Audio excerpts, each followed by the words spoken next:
요한복음 16장 12절로 13절 말씀 보겠습니다.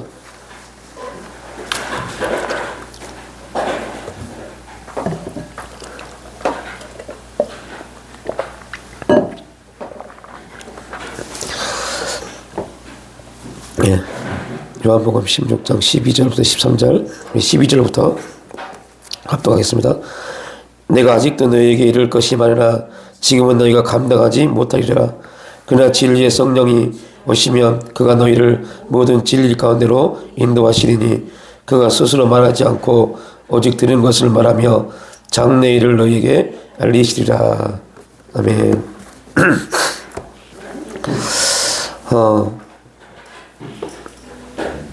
우리가 변화되는 삶을 살기 위해서는 단지 우리가 변화되는 삶을 살고자 노력한다고 해서 되는 것도 아니고, 그런 삶이 우리 가운데 이루어지기를 기도한다고 해서 우리가 변화되는 삶을 살 수 있는 것도 아닙니다. 먼저 우리가 그 삶에 대한 우리의 삶이 변화될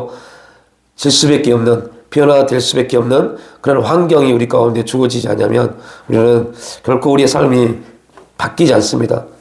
그래서 하나님이 우리를 변화되는 삶을 경험하기 위해서 변화되는 삶을 살도록 우리에게 환경을 허락하시고, 그 환경을 통해서 단지 우리가 힘든 환경이 주어졌고 어려운 환경이 주어졌기 때문에, 그런 어려운 환경 가운데 있기 때문에 우리가 변화되어지고 하나님의 율례를 깨닫고 하나님의 법도를 깨닫는 것이 아니라, 그 환경을 통해서 우리의 고정관념, 가치관이 깨지지 않으면 우리는 또한 고난 가운데, 환경 가운데만 있었지 또 변화를 받지 않습니다. 오히려 이것이 또 다른 자아가 되어져서, 우리가 겪는 고난이나 고통이 또 다른 자아가 되어져서 그것 때문에 오히려 우리 신앙을 힘들게 하는 그런 일들이 많이 있죠.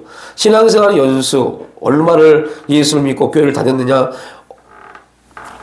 우리 가운데 그러한 신앙의 연수가 우리를 신앙의 어떠한 아버지 앞에 기뻐 받으시는 삶을, 그런 신앙생활을 할 수 있다 없다의 기준이 될 수 없는 것처럼, 우리가 얼만큼의 많은 고난을 받고 그 고난 가운데 있었느냐, 이것이 또 우리의 신앙의 어떠한 기준이 될 수 없습니다.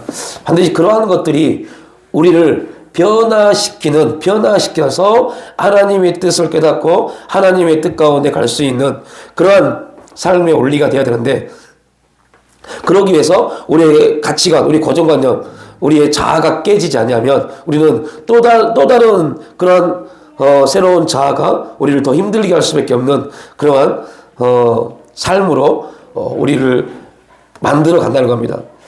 그래서 반드시 환경과 상황을 통해서, 아픔을 통해서, 여러 가지 일들을 통해서 우리의 고정관념이 깨져야 되는데, 거기는 그냥 깨어지는 것이 아니라, 그런 환경이 주어졌기 때문에 깨지는 것이 아니라, 그 환경과 반드시 함께 역사해야 될 두 가지 기준이 있습니다. 조건이 있습니다. 하나는 말씀입니다. 환경과 말씀이 만나야 돼요. 그런데 환경과 말씀이 만나도, 문제는 그 환경과 말씀이 만나도 그 말씀이 깨달아지지 않으면 아무런 의미도 나타나지 않습니다. 환경과 말씀이 만나야 되고, 이제 가장 중요한 사건이 하나 있는데, 환경과 말씀이 만나는 자리에 성령님이 역사하셔야 돼요. 성령이 역사하지 않으면 아무리 우리가 어떤 환경이 주어지고 아픔이 주어지고 문제가 주어졌을 때 그 문제와 아픔을 가지고 주 앞에 나와 말씀을 읽고 말씀을 적용하면서 기도한다 할지라도, 그 말씀은 우리에게 능력으로 나타나지 않습니다. 하나님의 성령이 그 말씀을 통해서 이 환경을 주신 목적, 이 환경을 주신 이유를 말씀을 통해서 깨닫게 되어져야 되고, 그 말씀을 통해서 하나님의 뜻이 보여져야 돼요. 근데 이것은 우리의 지혜로 되지 않습니다. 성령이 반드시 개입하셔야 돼요. 그래서 이 성령의 개입하심을 통해서 우리가 이 환경을 통해서, 상황을 통해서, 여러 가지 문제를 통해서 하나님의 뜻이 말씀을 통해서 깨달아질 때 우리는 거기에서 놀라운 변화를 경험합니다.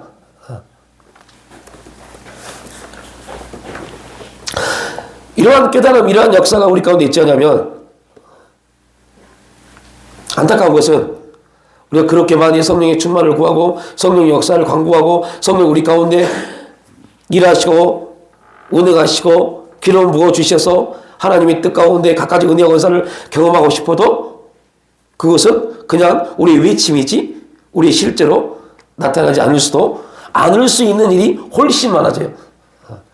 혹 그러한 일이 우리 가운데 있을지라도 그것은 단지 경험으로 끝나버리지 우리를 변화의 자리로 인도하지 못합니다. 반드시 환경과 말씀과 성령이 만나서 이제 이 세계가 만나서 누구에게 역사가 일어나야 돼요? 나에게 역사가 일어나야 돼요. 나에게 그 역사가 일어나지 않으면 우리는 또한 변화를 받지 못합니다. 그래서 많은 사람들이 기적을 봅니다. 어떠한 사람을 통해서 어떤 환경을 통해서 기적을 봅니다. 하나님이 그 기적을 그 일들을 보여주게 하신 이유를 우리가 또 알지 못하면 그냥 그거는 어떠한 사람에게 기적으로 끝나지 우리에게는 그냥 부러움의 대상으로 끝나버리죠. 그러니까 우리가 보고 듣는 모든 것들을 성령이 그 안에서 깨닫게 하지 않으면 우리는 하나님이 우리를 왜 이렇게 인도해 가시는지 이런 상황과 환경 가운데 왜 두시는지에 대해서 별로 우리 인생 가운데 삶 가운데 적용되지 못하고 그저 그냥 또 나도 이러한 경험을 했구나 이런 걸 봤구나로 끝나버릴 수 있어요. 이것은 10년, 20년, 30년이 지나도 동일한 그러한 삶으로 우리에게 주어집니다. 그래서 신앙생활을 10년, 20년, 30년, 40년 함에도 불구하고 별로 변화되는 삶을 경험하지 못하고 그렇게 우리의 삶이 하나님 앞에 드릴 것 없는 그런 삶으로 끝나는 경우를 많이 또한 주위에서 보게 됩니다. 참 중요한 것은 분명히 우리가 변화가 이루어져야 되고 하나님의 성령을 통해서 깨달아져야 되고 하나님의 뜻이 보여져야 됩니다. 근데 이 성경적 변화, 성령을 통해서 성경이 말하는 우리의 변화의 시작은 항상 우리의 생각의 변화로부터 우리 가운데 이루어진다는 겁니다. 그래서 하나님이 우리의 생각을 변화시켜서 우리의 생각이 바라봄이 전과 달라지도록 우리를 바꾸십니다. 낙심하고 절망하고 두려움을 갖고 불안하고 그랬던 존재가 감사가 되어지고 기쁨이 되어지고 찬양을 고백하는 삶의 자리로 우리를 그렇게 바꿔가죠. 그 대표적인 인물이 성경을 통해서 보면 바울이라는 사람입니다. 바울이 바울 될 수 있었던 것은 어떤 큰 터닝포인트, 어떤 계기가 있었죠. 그 첫 번째가 그 친구 스데반 집사의 죽음입니다. 스데반이 돌에 맞아 죽을 때 바울은 되게 충격을 먹었죠. 그가 돌에 맞아 죽음에도 불구하고 오히려 영광이 그 가운데 임재하게 됐고 그의 얼굴이 고통이나 아픔이 아닌 감사와 주님을 만나는 그런 가장 화려한 모습으로 죽임당한 모습을 바울이 그 장면을 봅니다. 아마 바울은 그 스데반 집사의 돌에 맞아 죽은 사건이 그 사건이 마음에 계속 남아 있었을 겁니다. 그리고 그는 다메섹을 향해서 나아갑니다.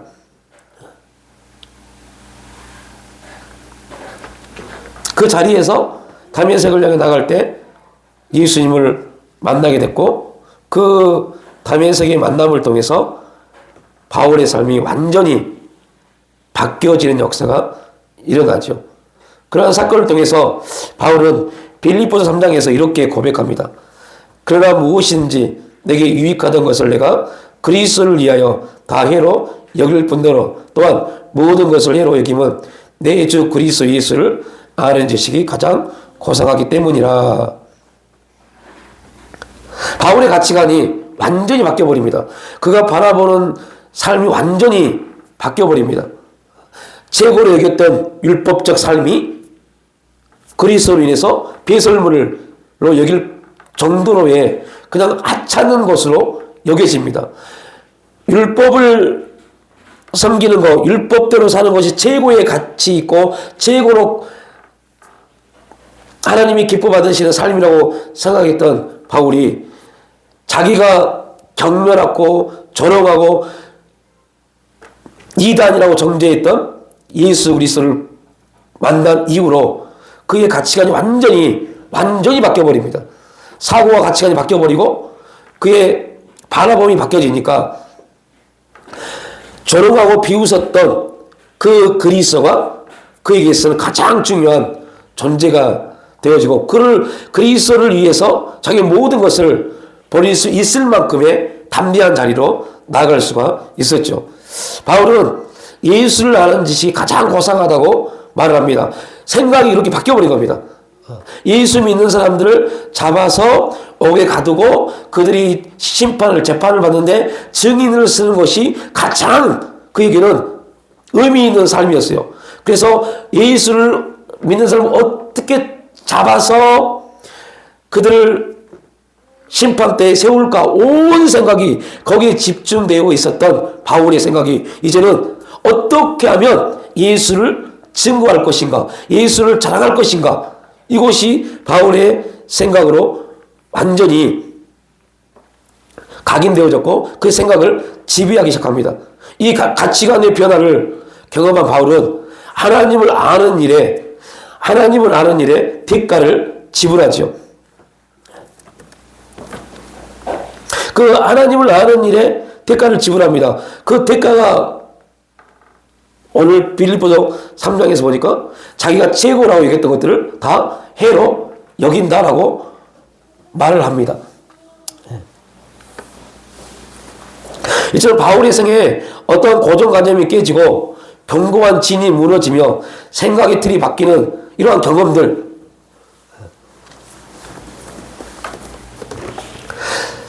어떻게 바울에게 이러한 일들이 이루어졌는지를 오늘 세 가지 주제를 가지고 살펴볼 텐데요. 고린도후서에 보면 참 재미난 말씀이 나옵니다. 고린도후서 1장 8절로 9절 말씀 보면 바울이 아시아에 복음을 증거하러 갔다가 거기서 엄청난 고난을 당한 사건이 나옵니다. 그 고난이 얼마나 힘들었는지 고린도후서 1장 8절로 9절에 이렇게 고백합니다. 힘에 지나도록 심한 고생을 받아 살 소망이 끊어지고 우리 마음에 사형 선고를 받은 줄 알았다라고 표현합니다. 그에게 임한 고난이 어떠한 고난인지는 성경에 나와 있지 않습니다. 얼마나 그 고통을 당했는지 알지 못합니다. 그런데 그의 고백을 통해서 알 수 있는 것처럼 살 소망이 끊어지고 우리 그 바울의 마음에 사형 선고를 받은 줄 알았다라고 말합니다. 고난이 그만큼 바울에게 고통스러웠습니다. 그런데 놀라운 것은 바울은 이러한 고난, 사형 선고를 받은 것 같은 그 고통 속에서 이렇게 고백합니다. 자기를 의뢰해서는 안 되고 하나님만 의뢰하는 법을 나는 그 고난 가운데 배웠다라고 말합니다. 그래서 우리가 어떠한 환경이나 상황을 통해서 하나님 우리를 변화시키고 우리를 온전히 훈련시키는 과정 속에서 우리가 하나님의 법을 배우지 못하면 그냥 그것은 고난의 하나의 일로 끝나버립니다. 고난을 얼마나 받았네, 얼마나 힘들었네, 이건 아무것도 중요하지 않습니다. 우리가 어떤 문제가 있었네, 이것도 중요하지 않습니다. 우리가 어떤 대인관계가 있네, 이것도 중요하지 않습니다. 어떤 어려움 가운데 있네, 이것도 중요하지 않습니다. 이것을 통해서 성령이 무엇을 깨닫겠는지, 그걸 통해서 말씀을 통한 하나님의 역사가 무엇인지를 알지 못하면 우리는 오늘 바울이 고백했던 것처럼 하나님의 법을 의뢰하는 이러한 삶을 살지를 못하게 되죠.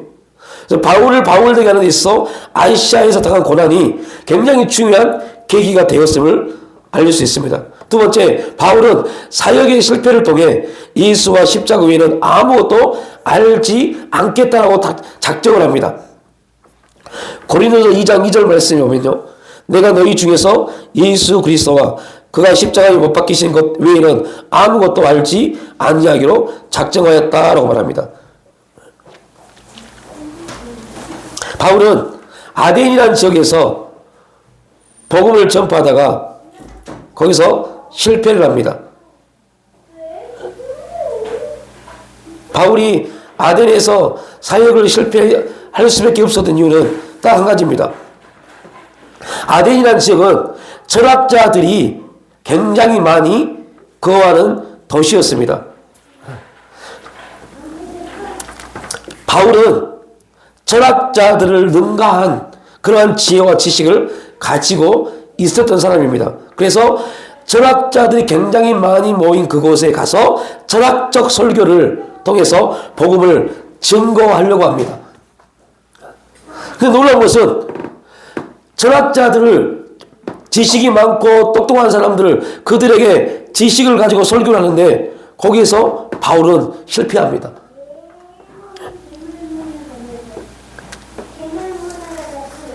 그러면서 이렇게 고백을 합니다. 그 에덴에서 철학자들을, 그러한 수많은 철학자들을, 그들이 바울의 복음을 듣고 설교를 듣고 변화받으면 그들의 지식이 하나님께 쓰임받겠지라고 생각했는데 오히려 바울이 거기서 그들에게 복음을 증거하다가 거기서 탈진해버려요. 그리고 이렇게 고백합니다. 약하고 두려워하며 심히 떨었다라고 말합니다. 이유는 뭐예요? 설교를 하는데, 복음을 증거하는데 그 철학자들이 그들의 반론을 통해서 사도 바울이 그들의 반론에 답을 하지 못해요. 이러한 문제에 빠져버립니다. 그래서 철학자들의 반론에 사도 바울이 반론을 하지 못하고 변증하지 못함으로 인해서 그는 두려워합니다. 왜 두려워할까요? 여러분 혹시 그런 경험을 해보셨는지 모르겠지만 이단들에게 복음을 말하다가 그 이단들의 설득에, 이단들의 말에 내 말문이 막히는 경우도 있습니다. 저는 그런 경험도 있어요. 그러면 그 되게 두려워요. 너무너무 두렵습니다. 왜 두렵냐면 그 이단들의 그건 사설입니다. 아무것도 아님에도 불구하고 그들의 말이 복음을 이겨버려요. 누구 때문에요? 나로 인해서요. 나의 잘못된 그러한 복음의 언어 때문에, 말 때문에요. 그때 바울이 깨달은 게 있어요. 설교는 모이는 사람들에게 맞는 것을 하는 것이 아니라 하나님께서 감동하신 것을 선포하는 것이 설교입니다. 이것을 바울이 놓쳐버렸어요. 똑똑한 사람들, 지식 있는 사람들, 지혜로운 사람들, 그들에게는 사도 바울의 지식과 지혜를 가지고 접근하면 되겠지라고 사도 바울은 생각했는데 하나님은 그게 아니었어요.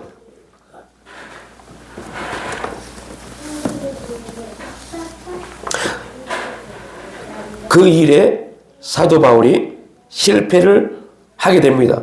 그리고 사도 바울이 깨닫는 것은 오직 복음은 세상의 학문이 아니라 십자가 외에는 없다라는 것을 깨닫게 되죠.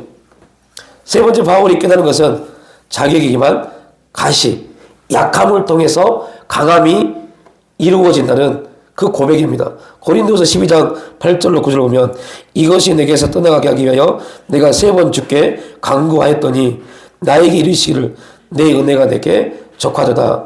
이런 내 능력이 약한 데서 온전하여 짐이라 하신지라. 그러므로 도리어 크게 기뻐함으로 나의 여러 약한 것들에 대하여 자랑하리니 이는 그리스도의 능력이 내게 머물게 하려 함이라. 약할 때 강하다는 진리는 바울에게 있어서 가장 큰 진리였습니다. 어떤 목사님은 이거를 혁명이다, 혁명적 진리다 라고 표현하시더라고요. 바울은 은혜 받기 이전에 바울은 강할 때 강하다, 강할 때 강함이 나타난다 라고 생각했던 사람입니다. 지금 수많은 그리스도인들도 마찬가지입니다. 우리가 강해져야 됩니다. 우리가 강해져야 됩니다. 우리가 많아져야 됩니다. 우리가 많은 걸 가져야 됩니다. 그래야 강함이 나옵니다. 라고 말하는 사람이 있지만 성경은 전혀 그렇게 말하고 있지 않다는 겁니다. 바울이 하나님과 교통하면서 깨닫게 된 거, 약할 때 강함이 나온다. 우리가 약해져야만이, 우리가 낮아지고 깨지고 무너져야만이 하나님의 강함이 우리를 통해서 나온다는 것. 이 충격적인 일이, 진리가 사도 바울의 삶을 지배하기 시작했어요. 그래서 자기의 약함을 간증하는, 자기의 약함을 자랑하는 그러한 사람이 사도 바울이었습니다.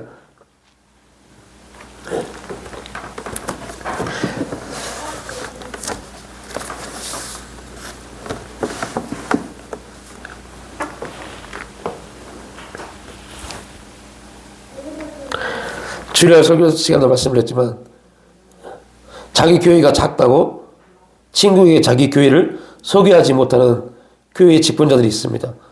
창피하다고. 야, 다른 교회 꽤 큰 교회가 라고 하는 직분자가 있다고 합니다. 기가 막힌 겁니다. 그들은 하나님의 복음이, 하나님의 역사가 어떻게 이루어지는지를 알지 못해서 그럽니다.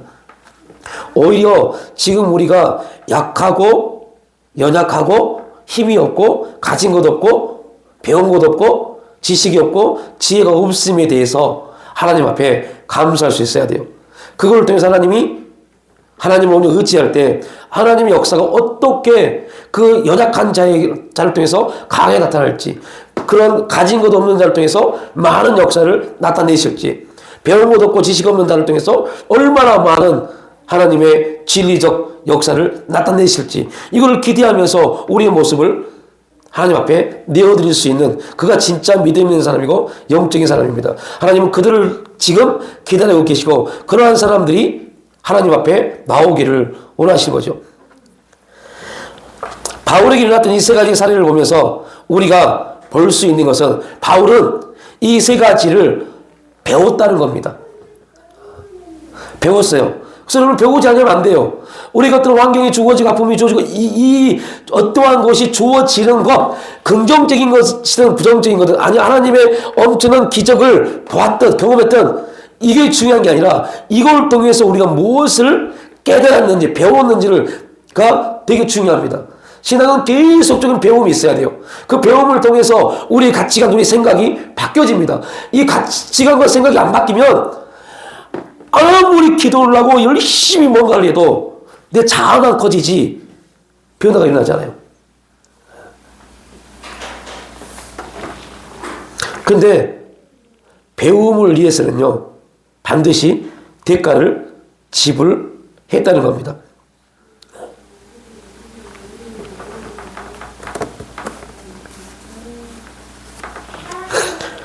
우리가 낮아지는 그러한 대가, 나를 포기하는 대가, 내가 나라고 생각했던 모든 것들을 다 배설물로 여길 만큼의 대가를 지불했을 때, 그때마다 바울은 깨닫게 됐고 배워지게 됐고, 그를 통해서 더 성숙된 삶을 살 수 있는 그러한 사도로 하나님께 쓰임받을 수 있었죠.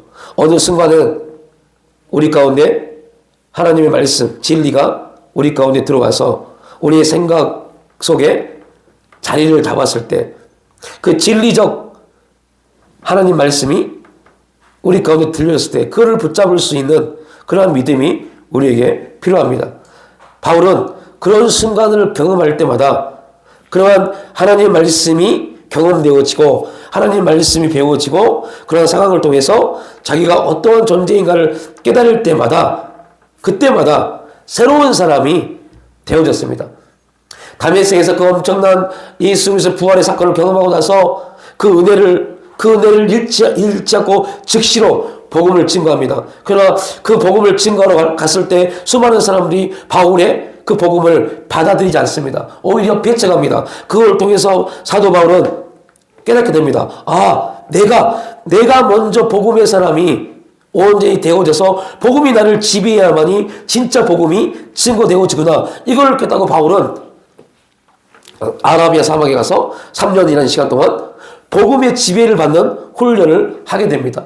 복음의 온전히 지배를 받고 나니 그때 하나님이 이제는 바나바라는 놀라운 동역자를 붙여주셔서 교회마다 곳곳마다 복음을 증거하는 자리로 인도해 가십니다. 바나바를 통해서 바울이 예루살렘에도 가고 복음을 증거하는 자리에 온전히 설 수 있는 그러한 자리에 딱 바울이 섰을 때 하나님은 바나바와 바울을 또 헤어지게 하셔서 각자의 사역의 길로 인도해 가는 것을 볼 수 있습니다. 오늘 바울의 모습을 보면서 우리 또 세 가지를 볼 수 있죠. 자기에게 유익이 됐던 것이 오히려 해가 되고 있음을 깨닫는 순간 이전에 자랑했던 것을 이제는 자랑하지 않게 되었음을 또한 볼 수 있습니다. 그러니까 사도 바울이 자기에게 유익된 것, 그 율법이죠. 율법이 오히려 해가 됨을 깨닫는 순간 그것을 율법에 의해서 형성된 자기의 삶을 그전에는 자랑했는데 그걸 깨닫는 순간 자랑하지 않게 됩니다. 수많은 그리스도인 우리도 마찬가지입니다. 우리가 그 전에 어떠한 경험이 있었고 어떠한 일이 있었고 어떠한 삶을 살았고 이거는 내 기억 속에서 하나님 앞에 감사하기 위한 나의 경험이지 이것이 오늘 나를 하나님 앞으로 하나님 역사 가운데 인도하지는 못합니다. 두 번째, 약함이 오히려 강함이라는 사실을 깨닫는 순간 그 순간 오히려 그 약함을 가지고 하나님 앞에 기도할 수 있는 존재가 되었다는 겁니다. 우리는 우리 연약함, 약함을 가지고 낙심하고 절망하고 불평하고 원망하지만 그것이 기도의 제목으로, 기도의 내용으로 만들 수 있는 사람이 믿음의 사람이고 영적인 사람이고 하나님이 찾으시는 사람이라는 거죠. 세 번째, 능력의 비밀이 말이나 지식이 있음이 아님을 확인하는 순간 아덴이라는 그곳에서 그의 언명과 그의 지식을 통해서 그 철학자들에게 복음을 증거하려고 했지만 그게 받아들이지 않는 순간 바울은 복음은 십자가만 말하는 십자가를 통해서만 복음은 진실되게 이루어진다는 그 사실을 알게 됐죠. 그러니까 우리가 뭔가를 깨달으면 뭔가를 알게 되면 반드시 이전 것은 지나가고 새로운 것이 우리 가운데 생기게 됩니다. 그래서 사도 바울이 고백하죠. 이전 것은 지나갔을 때 보라 새 것이 되었더라고요. 계속적으로 깨달아지면 이전 것은 사라진 겁니다. 이유는 하나님의 깨닫게 하신 목적이 있기 때문에요. 바울은 이러한 삶이 우리 그리스도인들에게 필요한 삶의 원리라고 말하고 있습니다.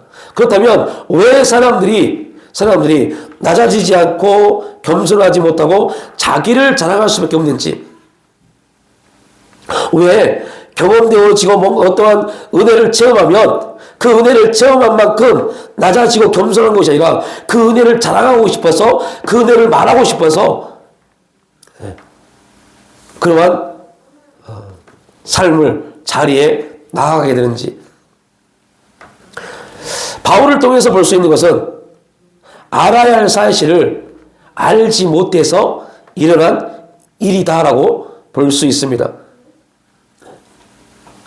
알아야 되는데 알지 못한 겁니다. 이 은혜를 주신 목적을 알아야 되는데 이 목적을 알지 못하니까 그냥 그가 경험한 은혜를 자랑하는 겁니다. 이렇게 체험시켜 주신 이유를 알지 못하니까 그 체험시켜 주신 그 뜻을 증거해야 되는데 그 뜻을 증거하지 못하고 그 체험만 증거하는 문제에 빠져버리죠. 바울이 고난과 사역의 실패와 과실을 통해서 배운 사실을 우리가 진정으로 알게 된다면 우리는 그죠?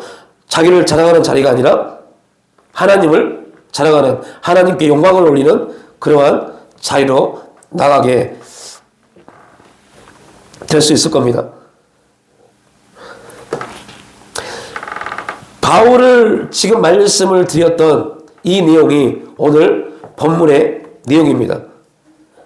요한복음 13장 7절에 보면요. 예수께서 대답하여 이르시되 내가 하는 것을 너희가 지금은 알지 못하나 이후에는 알리라 라고 말씀을 하고 계십니다. 예수님이 제자들에게 야 내가 지금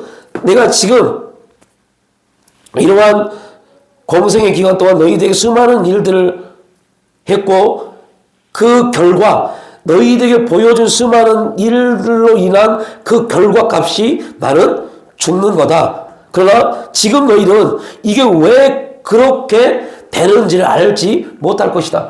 그러나 이후에가 어떠한 이유인지 알아야 돼요. 이후에는 너희가 알게 될 텐데 사도 바울이 율법이 최고인 건장, 율법을 믿는 것이 최고의 가치 있는 삶이라고 착각해서 살았다가 예수를 만난 다음 그의 인생이 바뀌었던 것처럼 이후에는 너희가 알게 될 텐데 그 이유가 어디냐? 오늘 본문입니다. 내가 아직도 너희에게 이를 것이 많으나 지금은 너희가 감당하지 못하리라. 지금은 너희가 감당하지 못한다. 너희는 지금 알지 못할 것이다.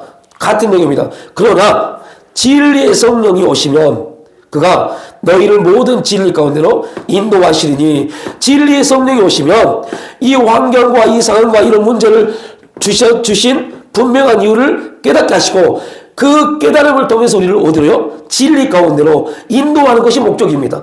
이 환경이 목적이 아니라 이 문제가 목적이 아니라 이 경험이 목적이 아니라 이걸 통해서 깨닫게 하시는 겁니다. 또 중요한 거 깨닫는 거로 끝나버리면 그 인생도 불쌍한 인생이 됩니다. 그 깨달음이 반드시 우리를 어디로요? 진리 가운데 인도해 가셔야 돼요. 그래서 우리는 뭐합니까? 기도하는 겁니다. 그래서 우리는 기도하고 뭐하더라고요? 내 깨달음이 나에게 깨닫게 하신 이 사건이 이 일이 나를 통해서 진리 가운데로 성령님 인도해 달라고 기도하는 겁니다. 그래서 우리 진정한 기도는 우리가 진리 가운데로 나갈 수 있도록 기도하는 것이 우리가 해야 될 기도의 참된 목적이죠. 그가 스스로 말하지 않고 오직 들은 것을 말하며 장래의 일을 너에게 알리시리라. 우리의 성령의 도우심이 절대적으로 필요합니다. 성령의 도우심이 있지 않으면 성령이 개입하지 아니하시면 깨닫지도 못할 뿐만 아니라 오히려 무지한 사람들처럼 내가 얼마나 어려운 삶을 살았고 힘든 삶을 살았는데 지금 당신이 경험하고 있는 삶은 힘든 것도 아니야 라는 무지한 말을 합니다. 어리석은 말을 합니다. 진짜 깨달은 사람들은 그 어려움과 고통과 고난을 통해서 성령의 깨닫게 하심을 통해서 깨달은 사람들, 그 깨달음을 통해서 진리 가운데 간 사람들은 지금 고난받고 고통받는 사람들에게 아이고 그것도 고난도 아니야 라고 말하지 않고 그를 하나님의 사랑으로 기도하는 사람으로 바뀝니다. 뭔가를 훈계하려고 하지 않고 오히려 그를 위해서 기도하는 사람으로 바뀝니다. 그러나 그런 깨달음을 갖지 못하고 진리 가운데 가지 못하면 자꾸 뭐 하려고 그래요? 훈계하려고 그래요. 훈계하고 뭔가를 가르쳐야 된다고만 착각하는 겁니다. 어디 안에서요? 내 사상, 내 생각 안에서요. 내가 경험한 그 생각 안에서요. 그 경험되어진 걸 통해서 성령의 깨닫게 하심에 자리도 가지 못했고 그 깨닫게 하심을 통해서 진리 가운데 가지도 못했음에도 불구하고 그냥 경험되어진 것을 가지고 체험되어진 걸 가지고 습득된 지혜를 가지고 가르치고 훈계하려고 그래요. 그럼 이것은 무지한 겁니다. 이러면 안 돼요. 왜요? 자기도 안 되고 그 훈계를 듣는 그도 잘못된 신앙으로 빠질 수 있어요. 그래서 성령의 개입하심을 통해서 우리가 먼저 변화되어져야 되고 우리가 먼저 진리 가운데 생명 가운데 들어가지 않으면 우리의 말은 아무런 힘도 없고 아무런 여력도 없고 그냥 인간의 말입니다.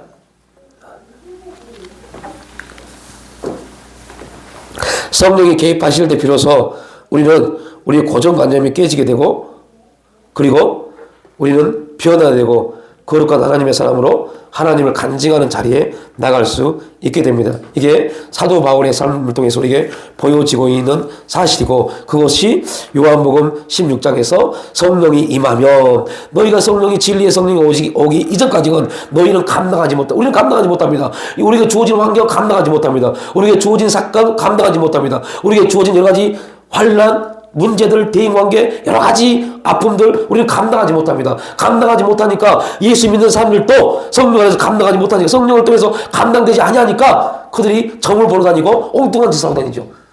성령을 통해서 이 환경과 상황을 통해서 깨닫게 되어지고 알게 되어지고 그 깨달음을 통해서 진리 가운데 가게 되면 하나님의 뜻이 보여지니까 하나님의 섭리가 보여지고 하나님의 일하심이 보여지니까 잠잠히 주님의 일하심을 묵도할 수 있습니다. 그게 우리가 살아가는 삶의 원리입니다. 그런 삶을 살지 않으면 우리 신앙은요 시간이 지난다고 해서 해결되는 게 아닙니다. 교회 나온다고 해서 해결되는 게 아닙니다. 교회 나오면 뭐예요? 아무런 필요가 없는데. 수많은 사람들이 안타까운 것은 저도 마찬가지고 우리가 여기서 하나님의 성령의 역사를 통해서 하나님의 뜻이 이해가 되지 않냐고 왜 나를 지금 이 자리에 보내셨는지 여러분이 이 자리에 보내신 이유가 뭡니까? 이러한 것에 대한 우리의 이해가 부족하면요 엉뚱한 모습으로 있다니까요.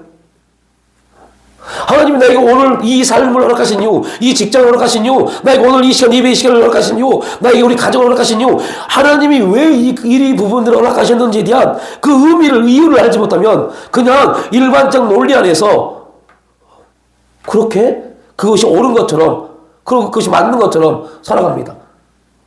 하나님이 뭐라고 말씀하시고 관심 없어요. 나는 지금 이게 옳은 거니까.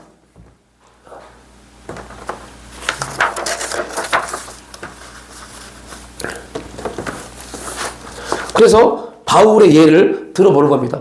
바울이 어떻게 변화됐고 그가 변화된 다음에 그가 옳다고 한 것들을 다 버릴 수 있는 사람이 되었고 왜 그가 옳다고 했던 것을 그가 변화되고 성령 안에 진리 가운데 생명 가운데 인도함을 받으면서 그거를 버릴 수 있는 사람이 되었는지 그는 못했어요. 그냥 누가요? 성령이 그를 지배하니까요. 그러니까 여러분들 다메섹 사건이 굉장히 중요합니다. 다메섹 사건을 통해서 사도 바울은 아나니아를 통해서 눈이 열린 다음에 그는 즉각 뭐였어요? 복음을 증거하였어요. 분명 그의 복음은 진짜고 사실입니다. 그런데 진짜이고 사실인데 왜 사람들이 바울의 복음을 받지 않았을까요? 성령의 개입이요. 성령의 역사가 없었어요.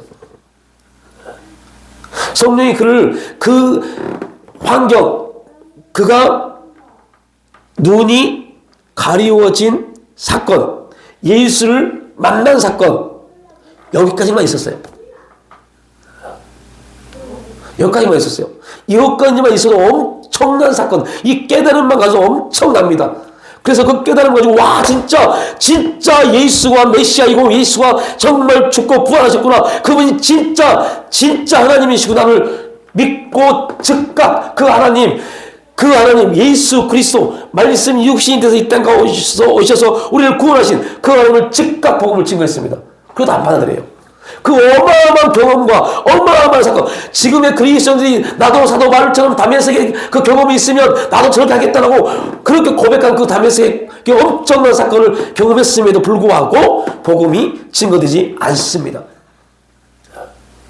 그리고 나서 3년이라는 시간을 성령 안에서 성령의 운행하심과 역사하심을 통해서 왜 율법이 잘못되었는지, 왜 율법으로는 사람이 의롭게 되지 못하고 왜 율법으로는 사람이 가치 있는 삶을 살지 못하는지 그거를 쫙 깨닫게 하셨어요. 그게 뭐요? 로마서와 갈라디아서입니다.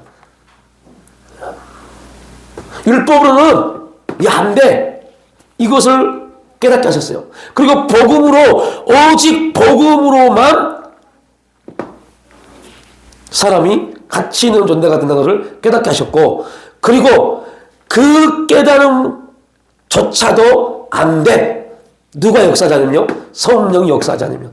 이거를 3년 동안 다 경험하고 나서 이제 하나님이 그에게 뭘 줘요? 만남의 축복을 주십니다. 뭐 하시려고요? 복음 증거하는 자리, 그의 사명의 자리에 나아가기 위해서요. 만남은 그때 이루어집니다. 우리가 사명의 자리에 나가지 못하면, 그 일을 해가지 못하면 그 만남의 역사는 축복은 일어나지 않습니다. 성령께서 우리를 그렇게 만들어 가시고 그렇게 훈련시켜서 변화되어지고 진리와 생명 가운데 우리를 인도해 가심으로 인해서 하나님의 뜻하심, 하나님의 역사하심을 이루어 가시고 나타내시는 그 전까지는 너희가 알고 싶어도 알지 못할 것이다. 그러나 진리의 성령이 너희 가운데 오시면 그가 너희를 모든 진리 가운데로 인도하시리니 그가 스스로 말하지 않고 오직 들은 것을 말하며 장래일 너에게 알리시리라. 그리고 14절에는 놀랍게 말합니다. 내가 내 영광을 나타내리니 내 것을 가지고 너희에게 알리시겠다라고 설명을 하고 있습니다. 우리가 누구를요? 하나님의 영광을 나타내시다 합니다. 누굴 통해서요? 성령을 통해서요. 성령이 우리에게 오셔서 하신 일은 딱 그겁니다. 누구의 영광을 나타내신 거요? 예수 그리스도요. 하나님의 영광을 나타내신 겁니다.